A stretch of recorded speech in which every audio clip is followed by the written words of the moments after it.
부활절 셋째 주일, 4월 마지막 주일 예배를 드리도록 하겠습니다. 여러분, 예배 드리기 전에 하나님 앞에 죄를 고백하는 고백의 기도와 우리가 속해 있는 교회, 우리가 속해 있는 부대, 이 나라의 민족을 위해서 다 같이 한 목소리로 묵상 기도하도록 하겠습니다.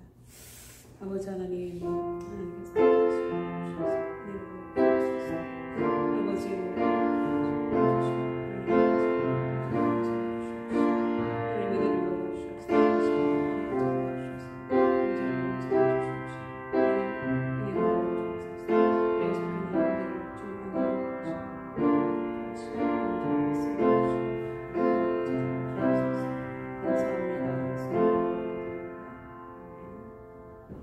우리 나는 예배자입니다. 찬양하겠습니다.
우리 교동문 17번 다 같이 교독하도록 하겠습니다. 너희 권능 있는 자들아, 영광과 능력을 여호와께 돌리고 돌릴지어다. 여호와께 그의 이름에 합당한 영광을 돌리며 거룩한 옷을 입고 여호와께 예배할지어다. 여호와의 소리가 물 위에 있도다. 영광의 하나님이 우레소리를 내시니 여호와는 많은 물 위에 계시도다. 여호와의 소리가 힘 있으며 여호와의 소리가 위엄차도다. 여호와의 소리가 백향목을 꺾으시며 여호와께서 레바논 백향목을 꺾어 부수시도다. 그 나무를 송아지같이 뛰게 하시며 레바논과 시론으로 들송아지같이 뛰게 하시도다. 여호와의 소리가 화염을 가르시도다. 여호와의 소리가 광야를 진동하시며 여호와께서 가데스 광야를 진동시키시도다. 여호와의 소리가 암사슴을 낙태하게 하시고 살림을 맑게 벗기시니 그의 성전에서 그의 모든 것들이 말하기를 영광이라 하도다. 여호와께서 홍수 때에 좌정하셨으며 여호와께서 영원하도록 왕으로 자정하시도다. 여호와께서 자기 백성에게 힘을 주시며 여호와께서 자기 백성에게 평강의 복을 주시리로다. 아멘. 우리 다 같이 사도신경 하심으로 우리의 신앙을 고백하도록 하겠습니다. 한 목소리를 고백하겠습니다. 나는 전능하신 아버지 하나님, 천지의 창조주를 믿습니다. 나는 그의 유일하신 아들 우리 주 예수 그리스도를 믿습니다. 그는 성령으로 잉태되어 동정녀 마리아에게서 나시고 본디오 빌라도에게 고난을 받아 십자가에 못 박혀 죽으시고 장사된 지 사흘 만에 죽은 자 가운데서 다시 살아나셨으며 하늘에 오르시어 전능하신 아버지 하나님 우편에 앉아 계시다가 거기로부터 살아있는 자와 죽은 자를 심판하러 오십니다. 나는 성령을 믿으며 거룩한 공교회와 성도의 교제와 죄를 용서받는 것과 몸의 부활과 영생을 믿습니다. 아멘. 찬송가 435장 다 같이 하나님 앞에 올려드리도록 하겠습니다. Yeah.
보시고 우리의 삶을 인도하시는 하나님 아버지, 오늘이 벌써 4월의 마지막 주일입니다.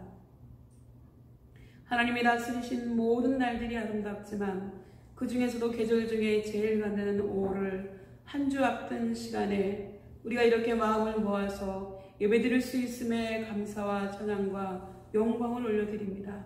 이 시간 기도하옵기는 예수 그리스도의 피 공로로 우리의 모든 죄가 씻어지게 하옵시며 하나님의 도우심으로 우리가 속해 있는 부대와 교회가 늘 안전하고 은혜가 넘치는 장소가 되게 하여 주옵시고 이 시간 성부, 성자, 성령 하나님께서 친히 우리 예배 가운데 찾아와 주셔서 우리의 예배를 받아주심으로 하나님께는 영광이요 우리에게는 한없는 은혜의 시간이 되게 하여 주옵소서.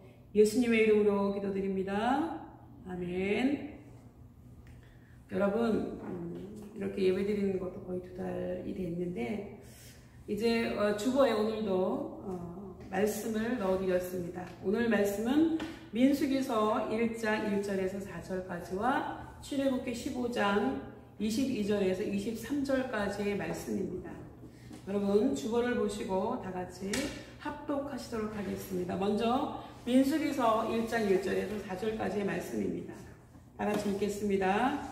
이스라엘 자손이 애굽 땅에서 나온 후 둘째 해 둘째 달 첫째 날에 여호와께서 시내 광야 사막에서 모세에게 말씀하여 이르시되 너는 이스라엘 자손의 모든 회 중 각 남자의 수를 그들의 종족과 조상의 가문에 따라 그 명수대로 계수할지니 이스라엘 중 20세 이상으로 싸움에 나갈 만한 모든 자를 너와 아론은 그 진영별로 계수하되 각 지파의 각 조상의 가문에 우두머리 한 사람씩을 너희와 함께 하게 하라. 출애굽기 15장 22절에서 23절 말씀까지입니다. 다 같이 읽겠습니다. 모세가 홍해에서 이스라엘을 인도하며 그들이 나와서 수르 광야로 들어가서 거기서 사흘길을 걸었으나 물을 얻지 못하고 마라에 이르렀더니 그곳 물이 써서 마시지 못하겠으므로 그 이름을 마라라 하였더라. 아멘. 오늘 이 본문의 말씀을 가지고 광야에서라고 하는 제목으로 말씀을 전하겠습니다. 오늘 이 예배에 참석하신 여러분을 주님의 이름으로 환영합니다. 여러분 반갑습니다. 지난주까지는 제가 레위기를 본문으로 말씀을 전했고요. 오늘부터는 민수기서에 기록된 말씀을 함께 나누려고 합니다. 민수기라고 하는 이름은 백성의 수를 기록했다고 하는 뜻에서 붙여진 이름입니다. 이스라엘이 인구조사를 2번 실시했는데 한 번은 시내산에서 또 한 번은 모압 평지에서 실시했습니다. 민수기라고 하는 것은요. 히브리어로 베밋 바라라고 하는데 뜻은 광야에서라고 하는 뜻이 있습니다. 그래서 제가 오늘 설교 제목을 광야에서라고 정했습니다. 지난주일까지 말씀드린 레위기는 이스라엘 백성이 애굽을 나와서 시내산에 1년 동안 머물러 하나님께 받은 율법을 기록한 내용이었다고 하면 민수기는 시내산에서부터 가나안 건너편 모압 광야에 이르는 과정에서 되어진 내용들을 기록한 책입니다. 민수기서에서는요, 이스라엘 백성들이 광야를 지나면서 끊임없는 불평과 반역과 이에 따른 하나님의 심판과 용서 등 수많은 시련과 훈련을 통해서 진정한 하나님의 백성으로 변화되는 과정을 구체적으로 보여주고 있고요. 그래서 일명 광야 훈련 일지라고 불리기도 합니다. 그렇다면 오늘 민수기 1장 1절에 4절에 나와 있는 것처럼 인구조사를 왜 하나님께서 모세에게 시키셨을까 하는 겁니다. 여러분 우리나라도 주민등록 하잖아요. 그런 것처럼 첫 번째 이유는 광야 생활을 하는 동안 백성들을 효율적으로 관리하기 위해서 그렇습니다. 두 번째는요. 가나안을 정복하려면 전쟁을 해야 되는데 그것을 위한 군대 조직의 편성을 위해서였습니다. 이스라엘이 수행할 전쟁의 목적은 단순한 수탈이나 약탈이나 영토 확장에 의미가 있는 게 아니고요. 하나님의 나라 건설이라고 하는 거룩한 목적을 지니고 있었습니다. 이러한 목적에서 전쟁을 치르기 위해서는 이스라엘 백성 중에 징집된 20세 이상의 전쟁에 나갈 만한 남자들도 필요했고 이러한 장정들을 용맹스러운 전사로 만들기 위해서는 전쟁과 죽음을 두려워하지 않는 강한 군대를 만들 필요가 있었습니다. 우리 대한민국의 군대, 우리 육군의 목표가 무엇입니까, 여러분? 강한 군대, 강한 육군이 아닙니까? 그런데 이렇게 강한 군대, 강한 육군이 되기 위해서는 반드시 필요한 게 있다고 하는 겁니다. 이것은 바로 훈련이죠. 군인과 훈련, 군대와 훈련, 전쟁과 죽음 등은 뗄래야 뗄 수 없는 불가분리의 관계에 있습니다. 그렇기 때문에 여러분이 훈련 시에 흘린 땀 한 방울은 전시에, 유사시에 피 한 방울을 아껴준다고 하는 이야기도 있습니다. 전혀 훈련되지 않는 오합지졸의 군대로는 전쟁을 치를 수가 없습니다. 백전백승, 필승을 위해서 강한 훈련은 반드시 필요한 것이고요. 강한 군대, 강한 전사만이 전쟁에서 살아남을 수 있고 자기 자신과 국민의 생명과 재산을 보호하고 나라를 지킬 수 있습니다. 여러분, 이스라엘 백성이 출애굽해서 가나안 땅으로 갈 때에 굳이 지도를 보면 홍해를 건너지 않아도 됐습니다. 그런 지도를 보면 아시겠지만 다음에 보여드리겠지만 이집트와 이스라엘은 거의 육지로 인접해 있습니다. 그래서 블레셋 땅만 통과하면 됩니다. 그러나 문제는요, 이스라엘 백성들이 이 블레셋 사람들을 너무 무서워했다는 거예요. 왜냐하면 400년 가까이 노예로 살다 보니 그들의 몸에 배인 습성이 있어요. 근성이 있는데 그건 바로 노예 근성이에요. 자율적이지 못하고 시키는 일만 하고 군사도 오합지졸이었다고 하는 겁니다. 군사는 많았지만 형편없는 오합지졸이었습니다. 그래서 전쟁을 두려워하니까 하나님이 40년 동안 광야 생활을 시키시면서 이스라엘 백성들을 영적인 특공대로 훈련시키셨다고 볼 수 있습니다. 여러분, 가나안 땅을 점령하려면 강한 군사로 만들어야 되지 않겠습니까? 그래서 돌리셨다고 하는 겁니다. 여러분, 민수기에서 보면 출애굽 직후와 가나안 땅 입성 직전에 인구조사를 2번 합니다. 1장의 인구조사에 보면 인구조사는 항상 20세 이상, 60세 이하인데 이것은요, 군사로 나갈 만한 사람을 의미합니다. 그 당시에는 여자는 숫자에 넣지 않았어요. 예수님 당시까지도 오병 이하의 기적에서 5,000명 먹었다 할 때 여자와 아이는 제외한 숫자였습니다. 어찌되었건 1차 인구조사를 한 것이 60만 3,550명이었습니다. 그런데 광야 40년이 끝나고 40년 동안 인구가 더 불어나야 됨에도 불구하고 40년이 끝나고 조사를 해보니까 60만 1,730명이었어요. 더 줄어들었다고 하는 겁니다. 우리가 출애굽기에 보면 이스라엘 백성들의 특징은 뭐냐면 생육이 중다하고 번성하고 강하다. 도저히 아무도 막을 수 없을 정도로 아이들을 잘 낳는다 라고 하는 게 이스라엘 백성들의 특징인데 그렇게 막 잘 늘어나는 인구가 광야 생활 40년의 세월이 지났을 때는 오히려 줄어들었다고 하는 거예요. 그러면 이것은 무엇을 반증하냐면 광야 생활이 녹록치는 않았다라고 하는 것을 알 수가 있습니다. 그리고 나와서 진편성법에 대해서 나옵니다. 여러분, 이스라엘 백성들이 행진하지 않고 머물러 있을 때는요, 성막을 중심으로 동서남북으로 3지파씩 이렇게 자리를 잡고 있었습니다. 그리고 행진할 때는 앞에 6지파, 그 다음에 성막, 그 다음에 뒤에 6지파 이렇게 행진을 했습니다. 여러분, 진편성법이 왜 나오느냐 하면 고대의 전쟁은 전부 다 진법에 의해서 싸웠습니다. 바다에서 배들끼리 싸울 때도 진법을 사용했습니다. 우리나라의 이순신 장군도 진법에 의해서 싸웠는데 우리나라 이순신 장군이 쓴 유명한 진법이 있죠. 학이 날개를 편 형상을 한 학익진법이에요. 여러분, 그렇다면 성경이 도대체 왜 이 진법에 대해서 나올까요? 왜냐하면 광야 생활이라고 하는 것은요, 가나안 땅을 정복하기 위한 하나님의 군대를 훈련하는 것이었기 때문에 그렇습니다. 진으로 싸우는 것은 개인의 무술 실력이 뛰어나서 되는 게 아니고요, 협동이 아닙니다. 진을 짜고 스크랩을 짜는 사람 중에서 한 사람이라도 이탈하거나 흐트러지면 그 진은 무너지게 되고 엉망이 됩니다. 하나님은 이렇게 해서 이스라엘 백성들의 공동체성을 키우셨습니다. 이와 같이 오늘날의 교회의 영적인 전투도 구약과 똑같이 진법에 의해서 싸우는 것이 좋습니다. 개인이 뛰어나고 혼자 잘나고 특기를 발휘하는 것보다 온 공동체가 한마음 한뜻이 되어서 진법으로 나갈 때 그 효과가 훨씬 더 강력해진다고 하는 겁니다.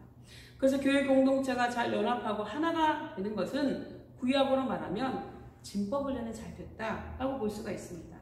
그래서 요즘에도 보면요, 구역이 튼튼하고 소그룹이 튼튼한 교회가 부흥하고 성장합니다.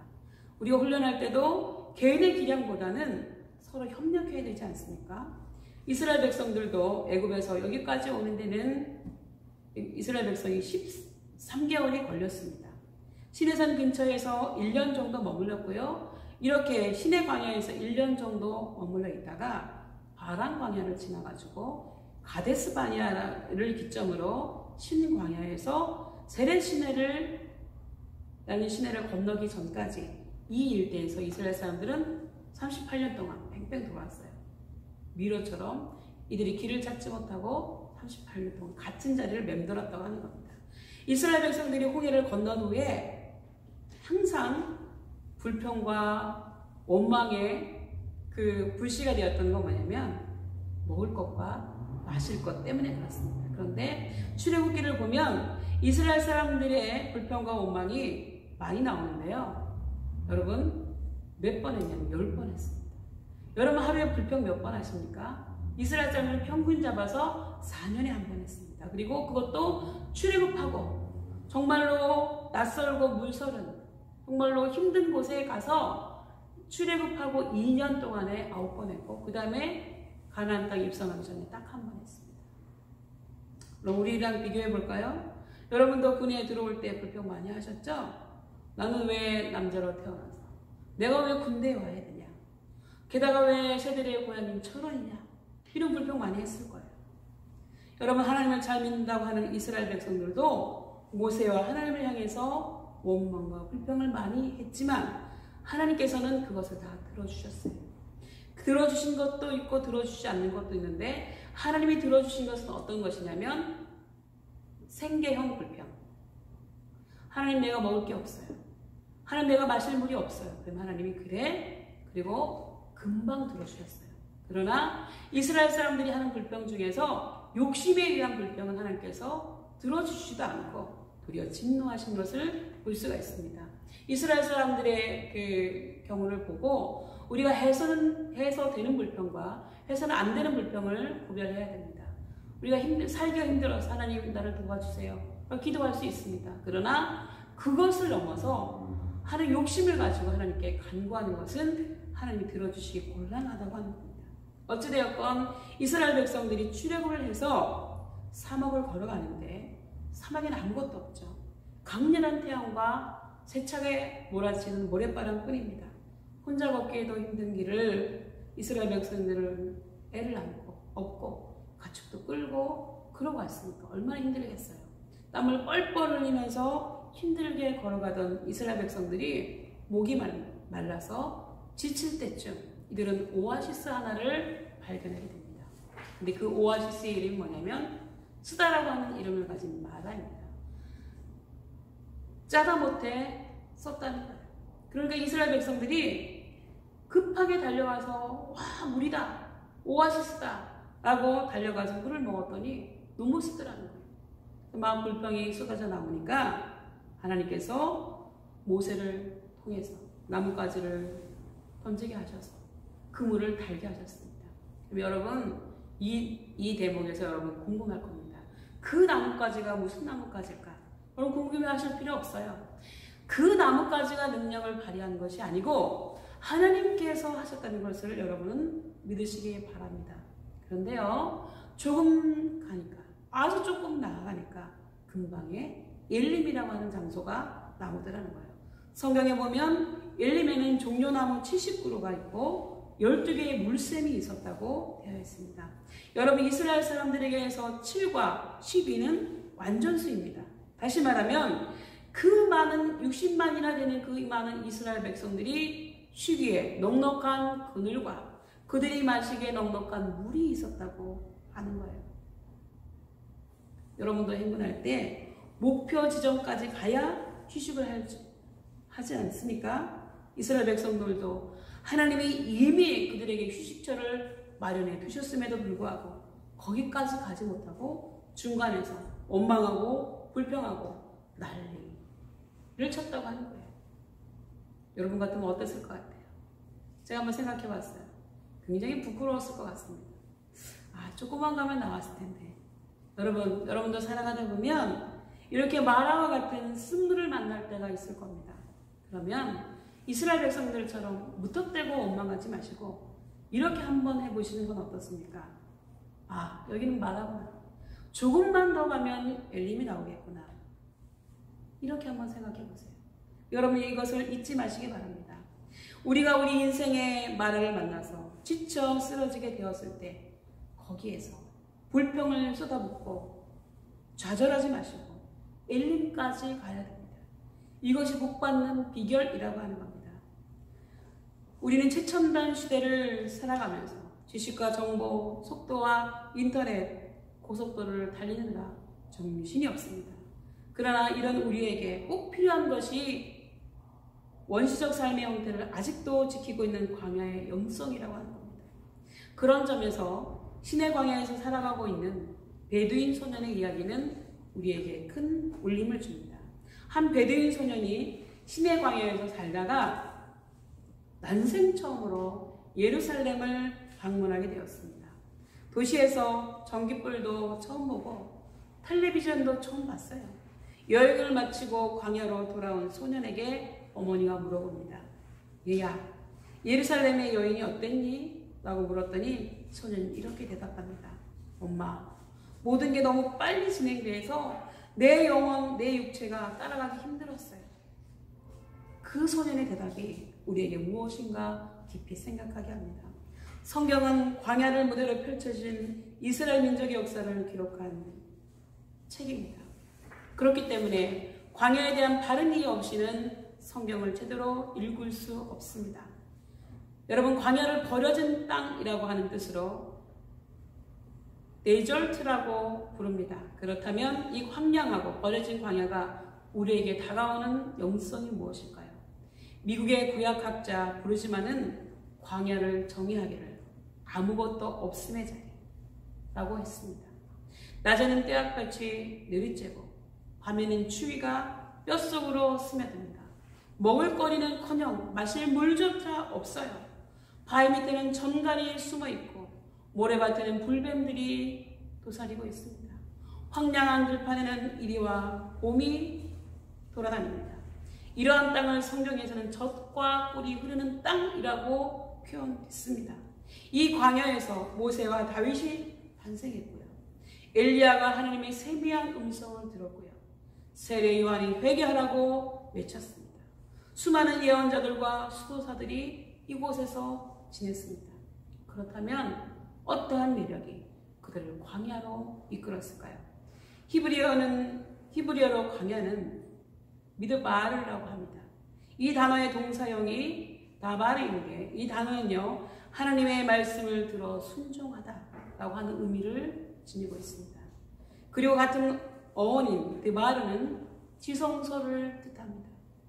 헬레니즘적인 사고를 하는 서양인들에게 광야는 분명히 버려진 땅이지만 기능을 중심으로 판단하는 유대인의 히브리즘적인 관점에서 광야는 하나님을 만나는 살아있는 땅이고 축복된 땅입니다.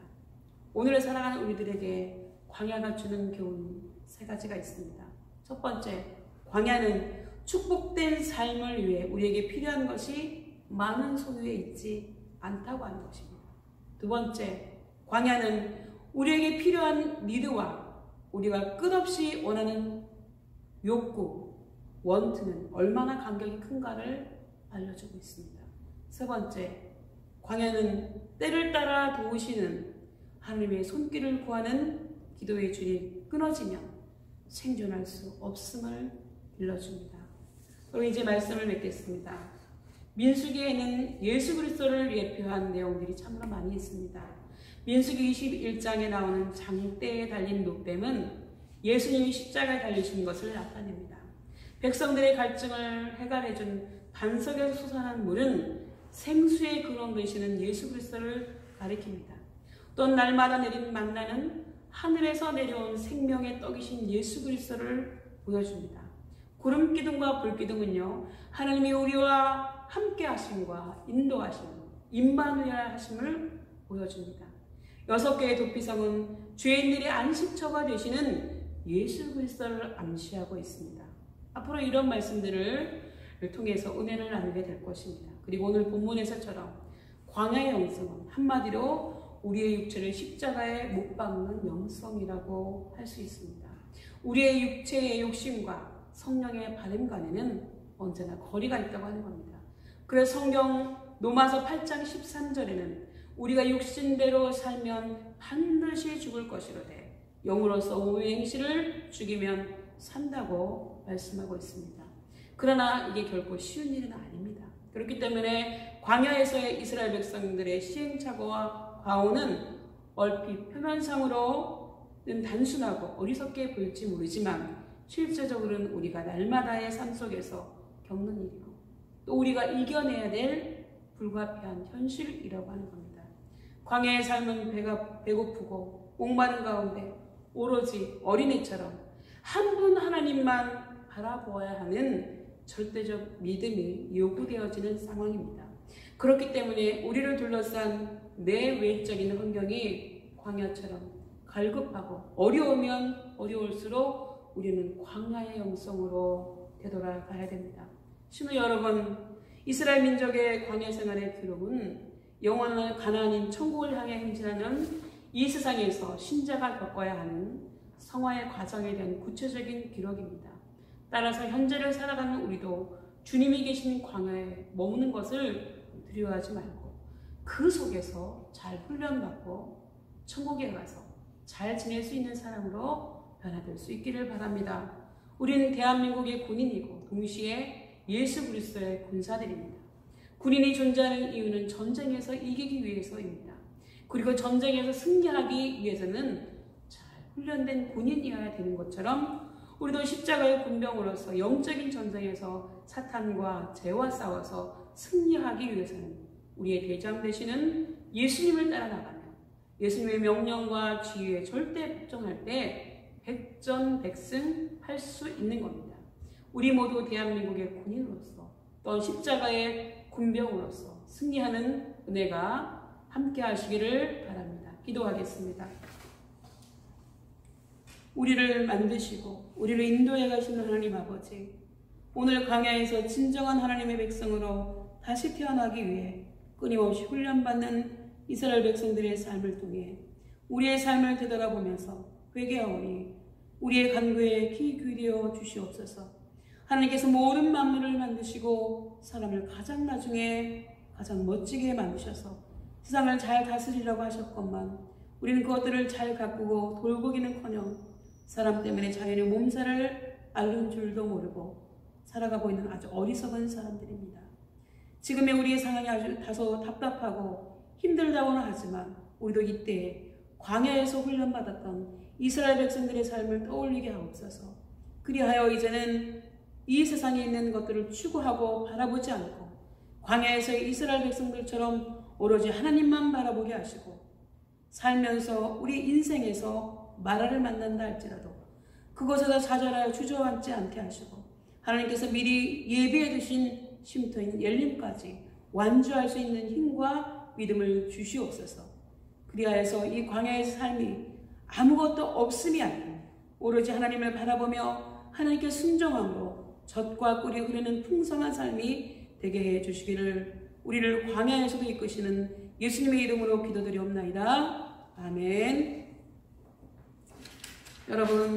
여러분이 낸 기도의 제목, 여러분이 간직하고 했던 그 기도의 제목 때문에 이 대한민국에서 코로나가 많이 진정되었습니다. 그리고 우리도 이제 만날 날이 멀지 않았습니다. 광야를 지나며 부르시면서 우리가 준비한 헌금과 준비한 기도의 제목을 드리도록 하겠습니다.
하나님, 이 시간 우리가 하나님 앞에 우리의 기도의 제목과 우리의 마음을 모아서 하나님 앞에 기도 제목과 헌금을 올려드립니다. 하나님께서 받아주시고, 하나님, 우리 용사들이 드린 이 기도의 제목이 하나님 안에서 이루어지게 하시고, 또 이 헌금이 쓰여지는 곳에 하나님 놀라운 역사가 있게 하시고, 생명이 살려지는 곳에 쓰여질 수 있도록 주님 붙잡아 주옵소서.